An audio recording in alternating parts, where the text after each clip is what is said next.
we were kind of hoping to, thanks for that, Max. Thank you for everybody for coming today. I think we should just dive right in. Really, what we're trying to get done today, and I'll just go ahead and I think I'll just start sharing my screen. That one's not available. Hold on, technical difficulties. One moment.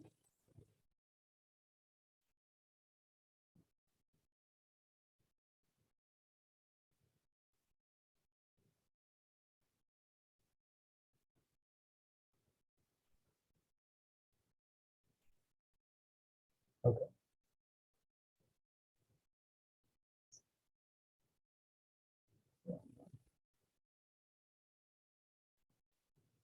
Okay, so what we're hoping to really get out of today, thank you for coming. This is our technical assistance provider interest meeting. And I just want to say thank you for everybody for coming. I know there's a diverse background of people here today, and we're going to do our best to answer all of your questions. Today, the goals for today, we want to cover the required duties, the consultation and field forms and scoring sheets, a high overview of soil sampling and soil moisture probes, some historical and financial data that'll have to be collected. The technical assistance, how do the producers actually do what they want to do? That's where you folks will come in. Compensation for various people. We've got NRCS, Extension, CSU Ag Experiment Station, contractors, BLM is involved in some of these cases.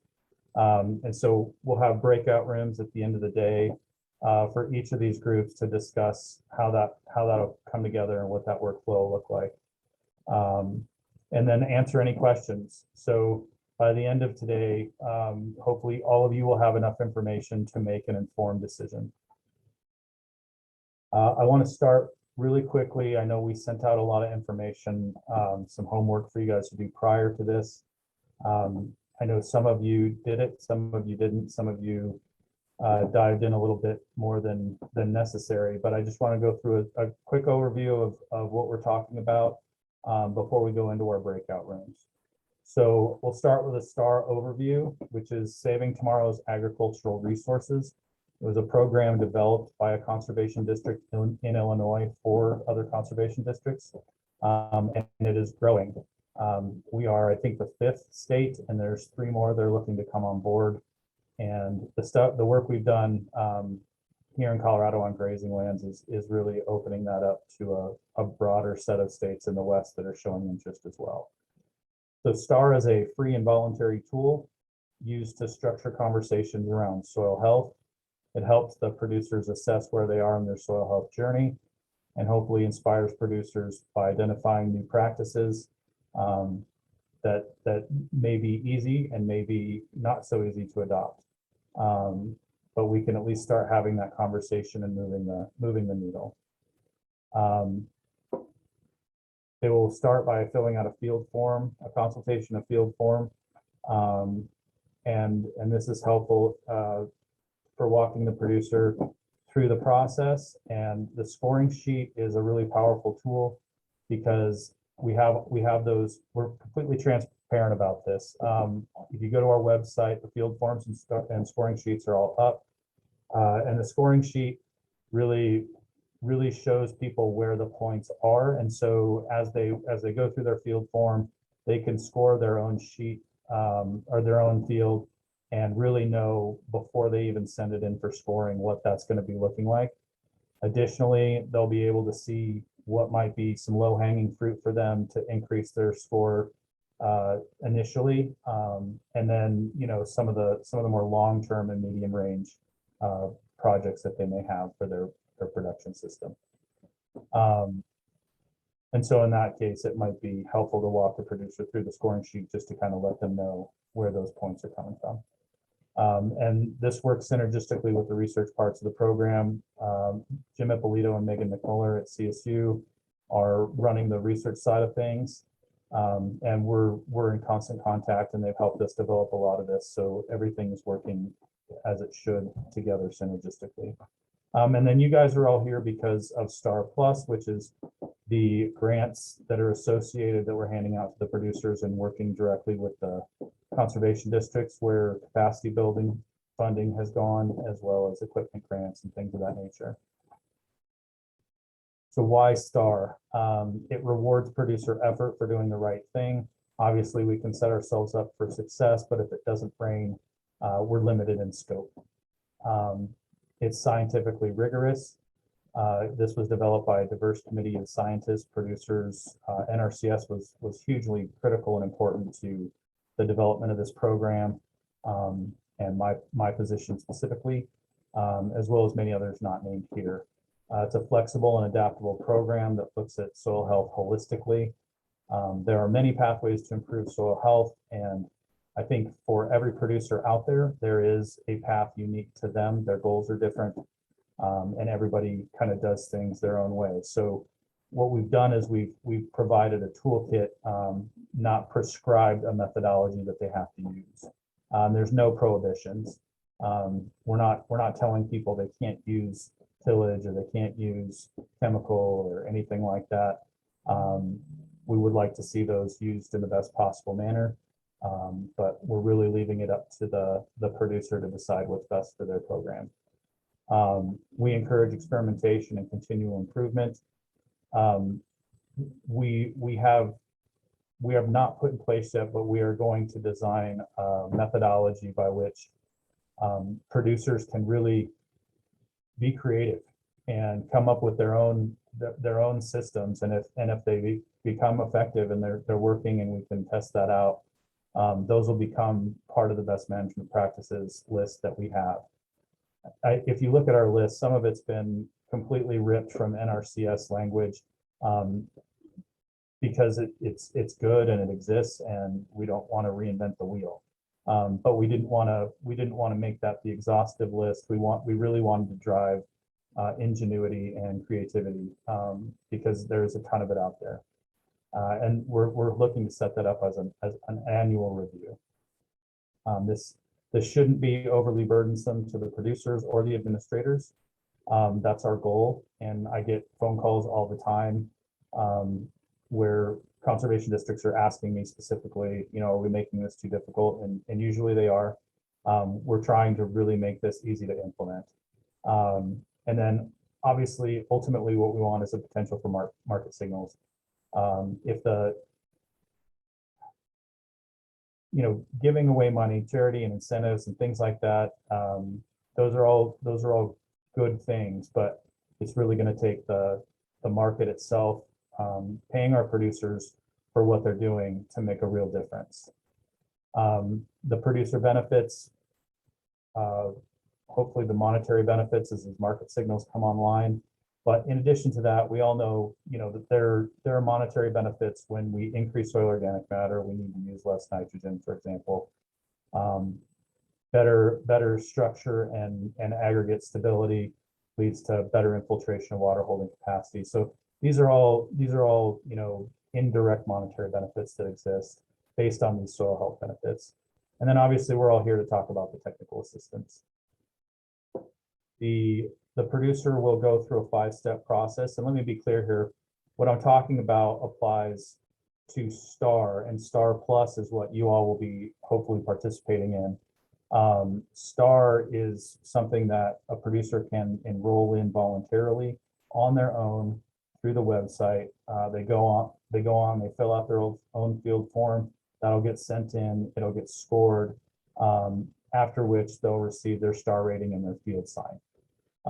So this is that 5-step process. For the producers outside of STAR Plus, there'll be a random verification. But for the folks you'll be dealing with, the conservation districts will be hands-on with that, and they'll be doing the verification of the soil health principles or practices that are instituted. This is a basic scoring system. 1 star is your average field, similar to what 80% of the fields of that type are doing in that region.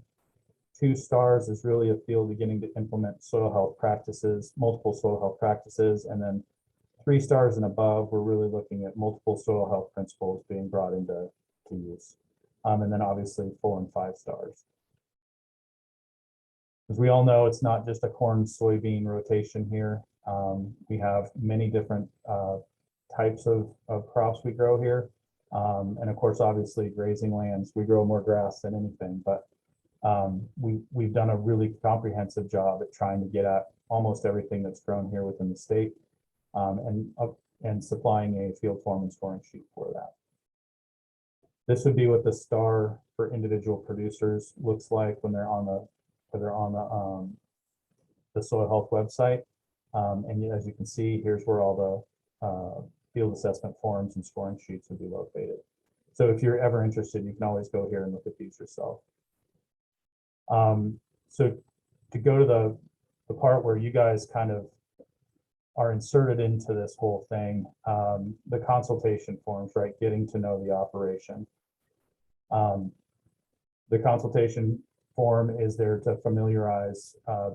This is really for the conservation districts, but also for you guys to kind of walk through with them. Familiarizing yourself with the producer's operation, identifying the field that they want to enroll in the soil health practices they want to implement. This really should help the conservation district facilitate that conversation about soil health with the producer, and really kind of help both of them learn how to talk about this in a very meaningful way and a productive way. Obviously, we want to understand the producer's goals for the operation. We don't want to try and be suggesting things that fall outside the limits of those goals. We want to know what their past successes in soil health are and the barriers that they have to adoption. Obviously, planning and implementation in conjunction with the STAR forms is helpful. I say privacy, privacy, privacy because we've double and triple checked. The personal information from these producers cannot be revealed even through a Freedom of Information Act or a CORA request. So we just want the producers to know that their privacy is of the utmost concern to us. And then just to be sure that that you and the conservation districts know that the consultation isn't really the technical assistance. The technical assistance is going to come after the consultation, the field visit, when the producer really has those technical questions about, okay, we want to do some companion planting with our corn, but how do we actually do that without hurting our cash crop? So this is we'll kind of walk through the consultation form very quickly. These are all the parts of the consultation form. So we start with the soil health goals. Are they economically, ecologically, socially, or land ethic-based driven? What are their interest in various soil health practices? And are they enrolled in any NRCS programs? So where we stand from a programmatic position is if a field is already enrolled in an NRCS program, that field can still be enrolled. It just can't be enrolled in the same soil health practice. So if they're getting paid for cover cropping on a specific field, they have to choose a different type of soil health practice on that field. So we want to try and avoid double dipping.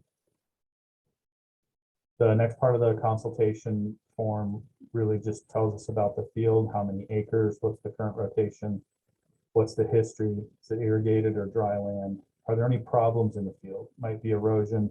It might be, they might just have one center pivot that for whatever reason just doesn't grow, and they might need some help figuring that out. And then what are their long-term and short-term goals for the field? Once we know that, we can help them choose a new practice based on the 5 soil health principles, which are soil armor, minimizing soil disturbance, plant diversity, continual living root, and livestock integration. Which of these practices fits the field? You might want to rank them easiest to most difficult. What are the barriers to adoption? And goals for the field for the upcoming season, as well as many long-term plans that they might have for that. And we leave here with kind of next steps. The conservation district might have some next steps, and so might the producer. So this just makes sure that the conservation district and the producer are on the same page, that whatever plan they've kind of laid out, they know which parts they're responsible for and what they need to do moving forward. I'd like to take any questions that we have at this time, just really quickly.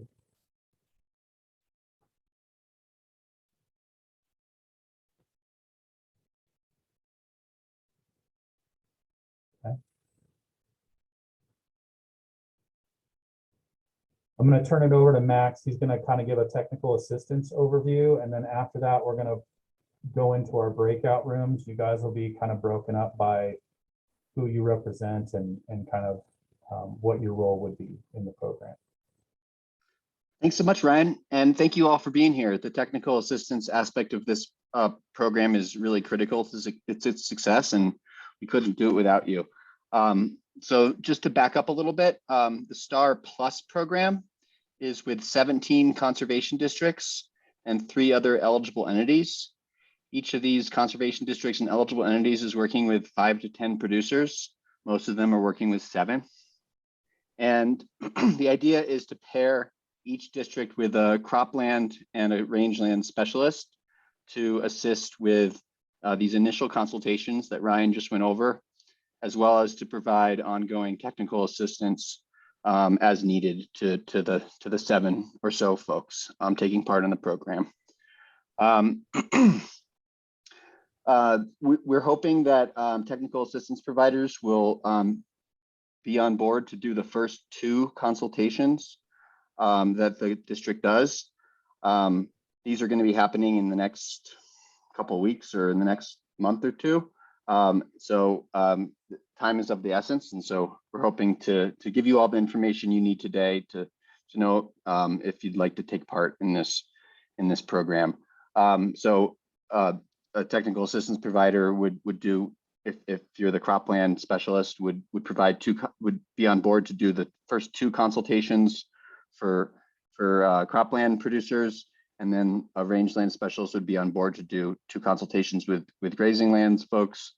So ideally 4 consultations would take place with the district with you present, so that they can have you on board from the beginning. You can provide assistance, help them as they do this for the first time.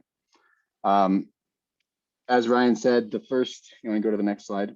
The first thing that the technical assistance providers will do are these initial consultations.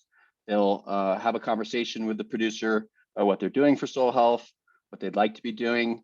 They'll choose a field to try out some new practices. Then the producer will receive an incentive payment each year for 3 years. That's a minimum of $1,000, a maximum of $5,000. And in between $1,000 and $5,000, it's $75 per acre. And so that is going to be matched with an equal contribution from the producer themselves, and will help them as they try out these new practices over the next 3 years.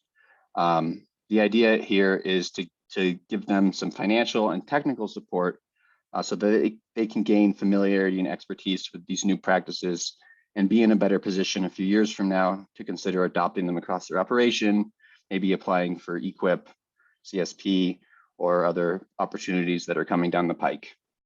So the initial consultations piece, and I guess we did advance the slide a little prematurely, is the main component here, and the part that's going to be happening first. But there's other things that technical assistance providers are going to need to help with. First and foremost is soil sampling. We're going to be taking soil samples from each of these fields in the first year, and then again in the 3rd year.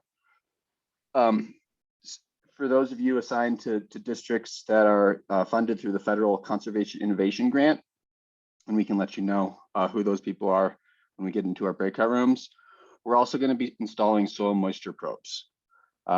So we're going to be doing these over the course of the year. We're going to be doing them for the first time in March. And when we do them for the first time, we'll be developing a training video to better train everyone on how to install these soil moisture probes. Another important piece is to answer questions that come up at that first initial visit or afterwards. So if they've identified a practice that you can assist with, then you're the first point of contact for them to get some technical assistance around that practice that they're going to try. But we also know that various folks have different areas of expertise. And so we're hoping to create a network of soil health providers where you can refer folks that have questions for something else to someone else who's here today or who will be working with us. So you're the first point of contact for the district and for the producers participating in the program through that district. But then we'd like to create a network in which you can refer people to others as needed. And then, yeah, you'll be there right from the beginning to help these districts do these consultations for the first time. And we're really hoping that you can sort of be a set of training wheels for the district as they do this and as their capacity increases. Another big important part of our program is providing capacity support to conservation districts, but also new programming. So we're trying to lift up conservation districts, provide them with more support, and train them up to do these things on their own. You're there to help at the beginning, but as districts get better, they'll be able to take on more and more responsibility. Next slide. Thanks. So these are the various conservation districts and eligible entities that are taking part. The Section 319 districts are those four right there. They're all working with 5 producers each. I should also note that each of those districts has a research focused field in which soil health practices will be done on half of the field and not on the other half, and we'll be installing water quality testing equipment to investigate the water quality outcomes associated with soil health. The second set of districts is the Conservation Partnership Program grant funded districts, also funded by the Colorado Water Plan grant. And these districts have a water availability focus. So they also each have a research focused field. There's 6 participants in each of those districts, and 1 participant is a research focused field. And we'll be installing soil moisture probes on those fields, just the research focused fields there, to investigate the water availability question. And then the big chunk is the federal SIG districts and the eligible entities. Those federal SIG districts are all working with 7 producers each. There are no research focused fields for the federal SIG districts. However, soil moisture probes are going to be installed on all fields. So this is going to be a big lift in getting those out there, and something that we're going to be taking on later this year, and we'll be hoping to have some help with. The eligible entities are also federal SIG funded. They're working with 10 producers each. So when we get into breakout rooms, we'll explain our thinking in terms of who might be covering which districts. This is a work in progress. We'll have to see who's interested in taking part today. And then we're hoping you can let Ryan know by the end of the week if you're interested in covering the districts that we've assigned to you. And then we'll have to take a look at where we're missing and reach out to some other folks, most likely, to make sure we have a rangeland and a cropland specialist for each of these districts and eligible entities. So we're hoping to get this going as quickly as possible. Some districts are already starting with their initial consultations, and we'd like to get folks out in the field helping with this right away. I think I covered everything I meant to. Are there any questions about the program or anything I missed, Ryan? I just think I'd just like to add a couple things. First and foremost, we're not forcing these technical assistance providers on any district. Obviously, the district, if they have somebody they're working with, or if they have the technical assistance in-house, they can go ahead and do that. We just want to make sure that the districts that might be lacking that technical experience has somebody associated with it, so that to help them out. The other thing I'd just add is I think everybody here on the call has done a composite sample. That's what we're doing with the soil sampling. It's going to be fairly straightforward.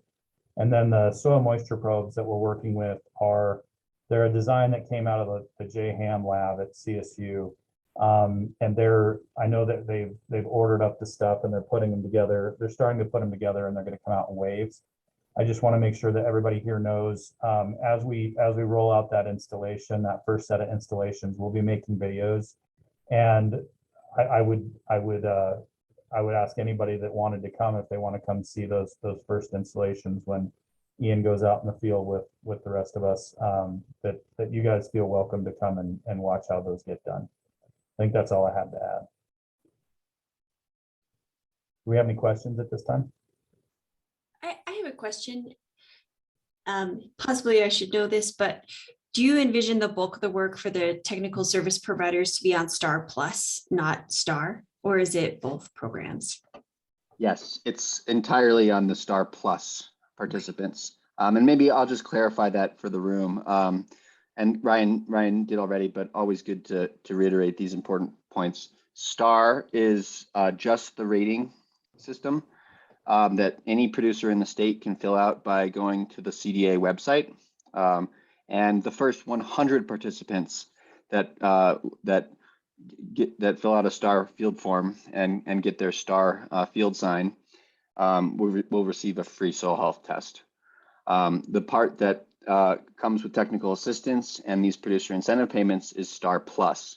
And Star Plus goes through mostly conservation districts and comes with those producer incentive payments, includes the research as well, and is the part that we're asking you all to help with. That said, I would encourage everybody to talk about it as much as possible. Mary Ellen has a good question in the chat about the first 100 participants. Would they need help with soil sampling? So possibly, and I just don't think we have the bandwidth right now, but we do have, at some point, we will have soil health specialists out on the landscape that'll be able to help with that. I'm in the process of making a soil sampling video with the Soil Water Plant Testing Lab here at CSU. So we will have videos, instructional videos up on how to do just that with a shovel or with a probe. And hopefully that'll be enough. If they do need help, I'm sure we could probably put them in touch with somebody that can go out and help them get that done. Ryan and Max, would it be okay if I made a clarification about NRCS and technical assistance? Please. Yes. Okay. Absolutely. So, you know, obviously the conservation districts and NRCS have a very close partnership. And I just wanted to clarify that there may be a lot of instances where NRCS at that local office might be available to help with that technical assistance. And we have tried to set up this program in a way that the conservation districts wouldn't just take this on and say, oh, here at NRCS, do this for us. And however, so that being said, we don't want to exclude the participation from that local office if they have the capacity to do so. We just recognize that there are a lot of Farm Bill program activities for those local offices in a lot of instances, and we don't want to have this program overwhelm their ability to get those priorities accomplished with landowners. So it's kind of different with every office depending on their workload with Farm Bill activities and also their staff availability. So we really don't want anybody to think that NRCS is being excluded or all of the technical assistance is being asked of them. We're really trying to make it as flexible as possible, and that's where you all come in because we're just trying to make sure that there are lots of options available for that technical assistance. So just wanted to clarify that about NRCS and being able to contribute locally. Yeah, thanks for that, Cindy. That's really important. Retta, did you have a question? I do, but I've already asked a question, so somebody else is welcome to. But it sounds sort of like that, you know, the communication happens through the conservation district. And so technical service providers aren't out there being like, hey, we need to do this program. It's more like conservation districts then has the ability to contact us if there's a producer who has questions about soil health. Is that a fair assessment? So we're not really doing administration of the program. That's right. Okay. You are on hand to help with the first 2 or so consultations and are there to be the first point of contact if technical assistance is needed. And if the person who's assigned to the district can provide that technical assistance, awesome. If they can't, then your responsibility would be to connect them with someone else that might be able to help. I think the other cool thing too is that, you know, we can't all be experts at everything, and, you know, participating in this, you know, really, we can build a list of, you know, soil health personnel across the state that can, you know, rely on each other, not just through the STAR program, but in other avenues of our work. When we might have a question, we'd be able to reach out to those people fairly quickly and hopefully get some resolution on something that we might be finding trouble with. So I think if there's no more questions, Max, we can break us out into the breakout rooms. Great. Yeah, these breakout rooms are by affiliation. There's CSU Agricultural Experiment Station folks here on the call. There's some CSU Extension staff that are going to go into a separate room.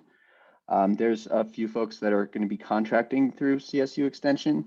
And then there's various folks that are going to stay in this main room with myself and Cindy, who might be CDA employees or NRCS folks or other affiliations. So I'll sort of have the remainder. I'll open these breakout rooms now, and if you have any trouble, we can get that sorted out in the next few moments.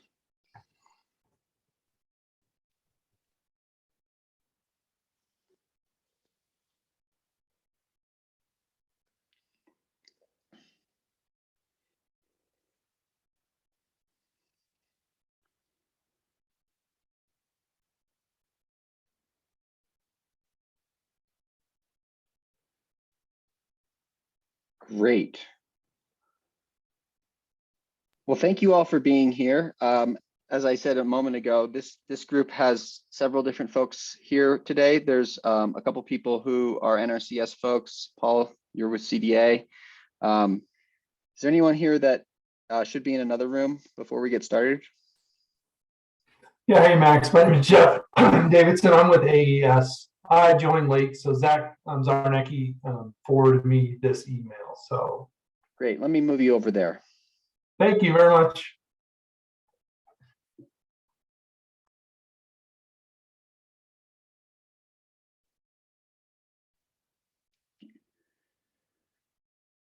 Great, well, thank you all for being here.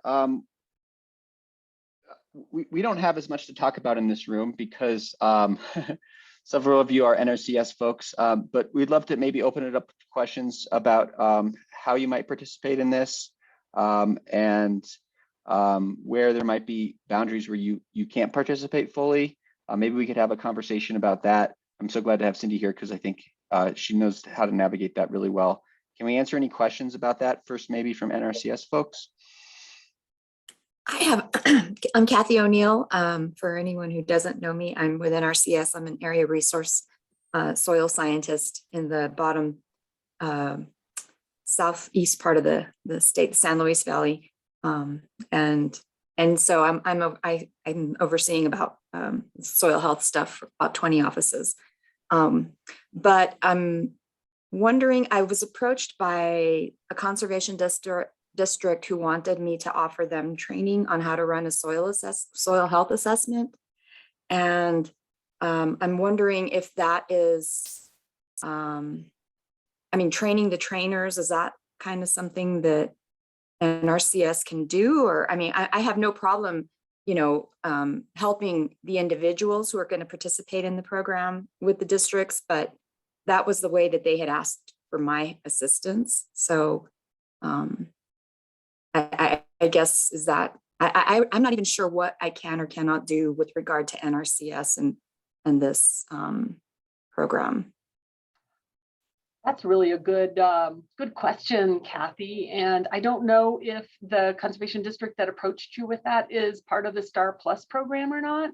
They are? Yes, the upper arc. Mm-hmm. Okay, and